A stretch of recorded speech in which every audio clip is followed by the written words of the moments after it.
Советниците од општина Брвеница ја одржаа 12-тата седница на Советот. На дневниот ред се најдоа вкупно 14 точки.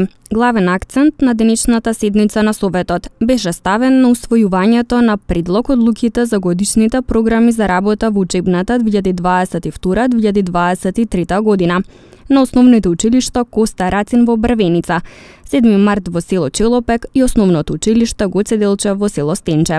Имавме пообемен дневен ред, како што се бидејќи сега се спремаме и за новата учебна година. Имавме за сите школи точки кои се однесуваат за програмите за основните училишта кои гравитираат во нашата општина. Понатаму имавме и за градажните земјишта кои се на располагање и согласно законот општината располага за може да дава планови и други потребни документации за продажба на истите.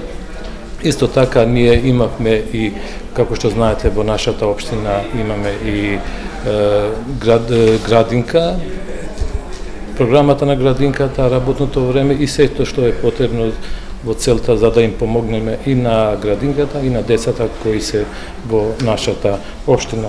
Понатака имавме и годишни програми и за другите институции кои се гравитираат во нашата општина. Меѓу другите точки на дневниот ред се најдоа и оние за проширување на средствата на буџетот на општина Брвеница за 2022 година и предлог одлуката за формирање совет за социјална заштита во општина Брвеница.